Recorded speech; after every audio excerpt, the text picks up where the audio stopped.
Hello, everyone.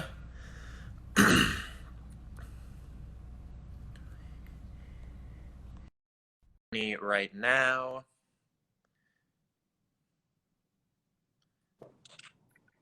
Hey, how Hey, are you? I'm Patrick. Nice to meet you, Tony. Let me see if I hello. can go ahead and add Peter as well.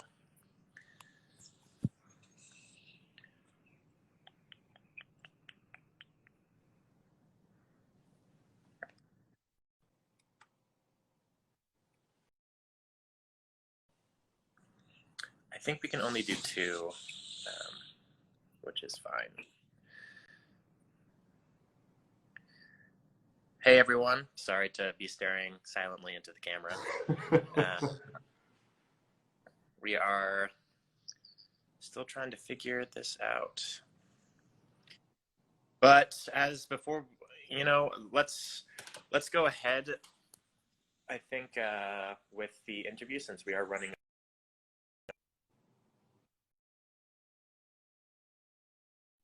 by telling everyone a little bit about what you're doing, and then let's see if we can get Peter on board to lead the interview.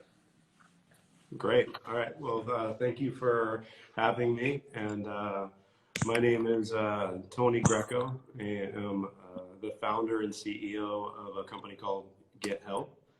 And real quick, my background is I'm a licensed clinical psychologist. I have a doctorate in psychology. And basically, I mean, I have been in one way or another trying to get people into treatment or get them mental health help my entire life. So to go back, my mom and dad met in an AA meeting, and my mom didn't stay sober, and my dad had mental health issues as I was growing up. And so I jokingly say that I've been trying to get people into treatment since I was 7 years old, you know. And as a result of my parents' addiction and mental health issues, and me getting into trouble and struggling as a teenager with my own sexuality and my own family and upbringing and everything, I found myself homeless at 15 years old, and then getting into recovery myself at 17. And I've been in recovery my entire adult life. And really, once I got into recovery at 17 years old, I've been focused on trying to help people, trying to help get people into treatment in one way or another. And you know, if you've ever tried to get someone help when they need it, you know how difficult that can be in that moment. And so I lived in this illusion that there were people that knew their way around the system better, you know, that the doctors and the licensed professionals, that they were the ones that knew their way around. And that's what motivated me through school, motivated me to get my doctorate in psychology. And what I found once I got a doctorate in psychology was that not only was it uh, not it wasn't any easier to get people the help that they needed, you know. In fact, in a lot of ways, it was even harder because now you have more people asking for help, you know, and it especially people who didn't have resources, you know, and that was the real challenge. You know, I obviously I would get a lot of requests from people who you know, either found themselves on the street because of their sexual identity issues, because of different issues with, you know, their family dynamics. And I saw how people end up homeless, right? I saw how when they're struggling with mental health issues, when they're struggling with addiction, they're struggling with all these things, and there's such this inequality that it's just almost impossible to be able to find help. And that was when I got the idea to start Get Help, you know, and the idea of Get Help was really being able to give people the access that they needed to services, to be able to find services in real time, and give providers treatment programs, homeless shelters, sober living houses, you know, all these different places, a way to connect with those individuals right? Because there's a lot of people out there who are offering services, and there's a lot of people out there who need services, but there's nothing really there to connect to those people together, right? Other than going through search engines and going through call centers and all these different kind of things. And that's been the foundation of Get Help. Fantastic. So how exactly is the software work? So is it kind of a matching service? You put in information about what you're specifically looking for, and it goes through a database of mental health professionals, or what is the platform? Yeah, great question. So it's deceptively simple and complex all at the same time, right? Like most things, there's not just a simple, when I first got the idea, I just thought, oh, I'll just start an app. How difficult can it be, right? So easy. You can order, I jokingly say, you can order a cheeseburger at 4 o'clock in the morning and have it delivered to your front door. Yet you can't find an app to be able to get help. And one of the reasons for that is that you have a very broken up network of providers, right, that don't really communicate with one another and don't have really effective tools in place to manage their own inventory. So what I mean by that is a lot of your basic like sober living houses, homeless shelters, treatment programs, even in this day and age with the technology that we have, a lot of them, believe it or not, are still using literally pen and paper to track their own inventory, right? So if you ask them on any given moment if they have a bed available, a lot of times they have to physically go and check and see whether they have a bed available, right? Yeah. And so if you can imagine most of those calls, people don't need help on a Tuesday afternoon. When they're really asking for help is on like a Friday night when you're out to dinner, right? It's like, or when you're with your family or you're out doing something. And people at these facilities have to physically check and see. So there hadn't really been technology that was really developed with them in mind for them to be able to manage their inventory, right, really effectively. And then what we've done with our tools is be able to meet them where they're at and give them really, I want to say, easy to use tools that help them manage their shelters and manage their sober living houses, manage their treatment center inventory better. And then as a result of that, we can take that inventory and develop apps, mobile apps, for people like ourselves to be able to search and then see that inventory. So what we're creating is a marketplace. That's fantastic. And I'm assuming in the COVID crisis days, there's a ton of either, correct me if I'm wrong, maybe relapses or folks that are stuck at home. There's nothing to do. They don't have access to a lot of the support that they did through either AA or NA or those types of programs. So are you seeing an uptick in requests for these types of programs, and how have you been able to pivot to help specifically within this crisis? Well, there's definitely an increased demand for mental health services, and we've just seen the beginning of that, right? So there's a lot of requests going into treatment programs, but the homelessness crisis and the opioid epidemic, these are not new phenomena, right? These are huge problems that have been going on for many years now. We're in Los Angeles. I'm in Los Angeles, and we call it like ground zero for the homelessness crisis.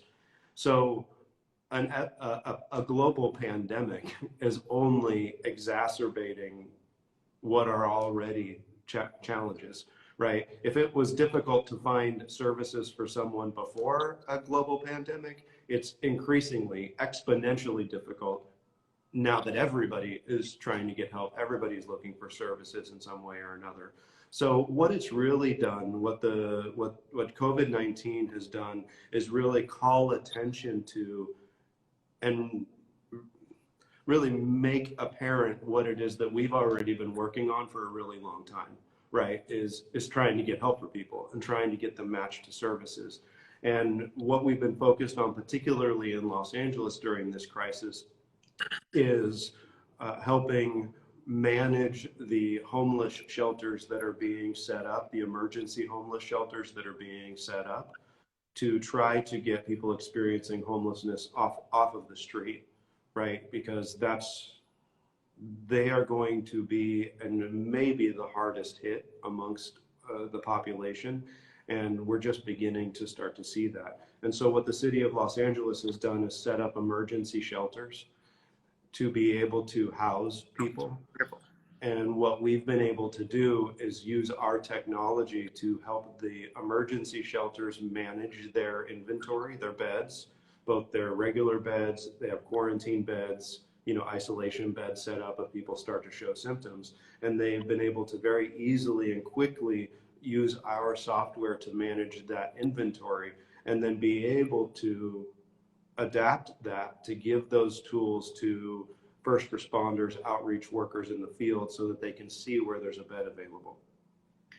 That's great. No, I love that. And it's definitely something that may be overlooked without folks like you leading the charge to help things like this. So that's good.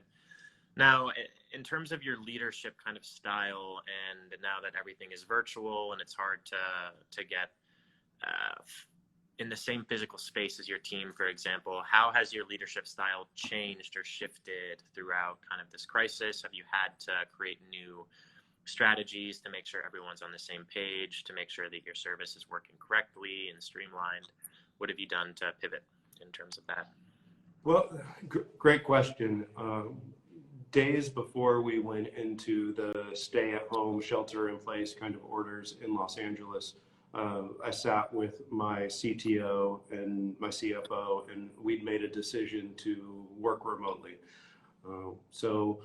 What that has meant for us is, and what we've been repeatedly saying during this time, is you can't over communicate during this time, right?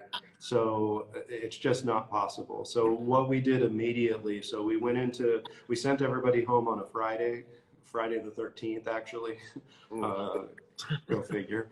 Yeah. And by Monday morning, we have daily team meetings. And we use a combination of Zoom and Google Hangouts. But we have daily team meetings and then meetings throughout the day. So rather than getting on the phone, or rather than text messaging, or just using tools like Slack and things that we use in the office, it's let's get on a Zoom call, let's get on a Google Hangout, and let's be able to see one another as well as we're talking. I think one of the things that's most effective about it, as opposed to trying to work remotely prior to COVID-19, is that everyone's doing it.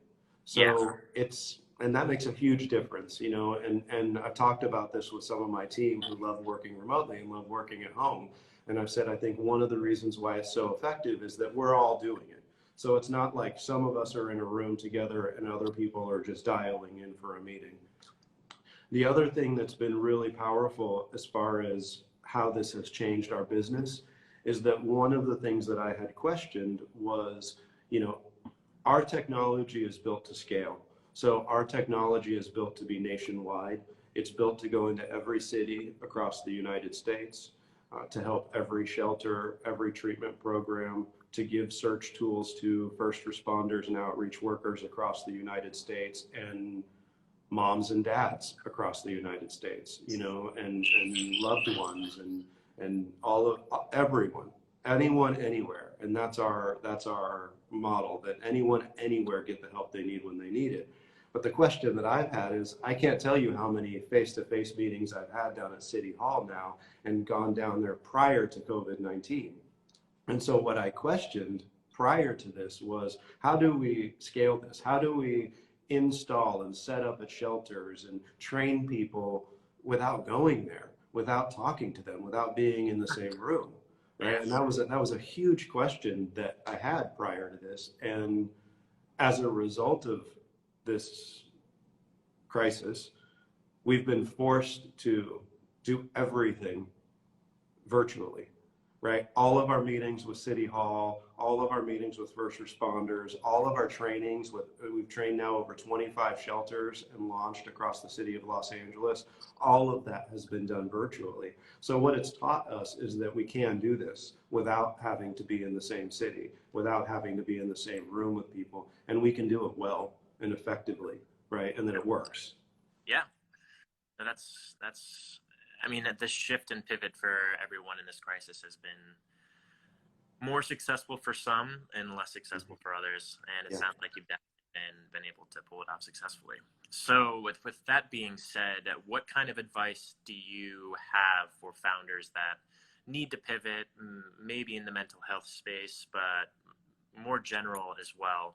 How would you recommend they continue to succeed with their startup, with their business in this questionable, weird time? Yeah. And another great question, something that I've been thinking about a lot, is how and why have we been successful during this time? I think our team has been exponentially more productive during all of this. And one of the reasons for that is that we are all motivated and we're gathered around our purpose, and so we're a quadruple bottom line company, people, planet, profits, and purpose, right? And so I think as a founder, as a CEO, as a leader, our job more than anything else is to every day be reminding the team of our purpose, keep us focused on that, remembering why we're doing what we're doing, and we're very, very fortunate as a team that, our product was developed with an emergency in mind, with a crisis in mind. I mean, years before all of this, when we patented our technology, we built into the patent this use case, right? The use case of there's a crisis, whether that's a hurricane or an earthquake or a tornado in a town, and emergency shelter beds need to be set up. We had that in mind. When I first met my CTO, Michael Root, who came out of Riot Games, and I first started talking about this idea of, he's, like I said, we're prepared to scale. Yeah. Right? He's, when he first sat down with me and I started talking about this idea of emergency crisis, he thought I was crazy. And he was like, well, okay, but I like your vision and we'll keep going. And the first thing that he said on Friday the 13th, he goes, you were right. You talked about this, and here we are. So keeping the team really focused on the story. It's all about story these days, right? For entrepreneurs, fundraisers, people going out and raising money or inspiring, it's about story, and so bringing people back to that, bringing people back to the mission, is, I think, what gets us all through all of this, and remembering why we're here, Yeah, no, that's a fantastic point. And mission-driven companies sometimes have a leg up, I think, over non-necessarily mission-driven companies in times of crisis. And with kind of your comments about scalability, where would you like to be, maybe within 1 or 3 or 5 years? What is your goal for getting national, or kind of what would be your dream? Yeah, I say in 3 to 5 years, we're in every city across the United States, that there are treatment programs, homeless shelters, sober living houses in every city in the United States who are using the Get Help platform, and make that possible for people such as ourselves, like I said, a brother or a sister, to be able to download the Get Help app and be able to find real-time instantaneous resources in their community that they can filter based on their own individual needs, whether that's their gender identity, whether they're struggling with particular issues, that they can be able to filter their results and find the best fit for them at that time, and that Get Help become and is the tool for people to be able to go to find those resources. Awesome. Yeah, I think you're well on track, and what you're doing in this crisis is incredibly helpful, and is gonna help a ton of people. And Thank you. congratulations on that. And I think that's about the time that we have. So any final thoughts from you? I'll give a little closing statement about StartOut, but anything else that you'd like to add? Maybe drop your website or social media, or how folks can get in contact. That would be... Yeah, I think if people are interested in learning more about Get Help, go to gethelp.com. You can find all of our social and find out what we're doing, particularly related to COVID-19 and the shelter management and our particular focus on the homeless crisis right now during all of this. I think I'd be remiss as a licensed psychologist to not tell everybody or share with everybody to make sure now more than ever is the time to make sure that we're taking care of ourselves first. Yeah. You know, it's like the old story on the, you know, on the airplane, you have to put your oxygen mask on first before you can help other people, you know, and now more than ever is a time for self-care. You know, now is the time to, you know, if you don't meditate, now's the time to learn. You know, if you're not getting out and exercising, you know, get out and go for a walk, do something to take care of yourself, you know, and make sure that we're all taking care of ourselves so that we can take care of other people. Fantastic. Well, thank you so much, everyone. Keep that in mind. Take care of your mind, and then you can hopefully help other folks with what they're doing. And again, thank you so much for taking the time. I apologize to everyone again about the technological difficulties getting on.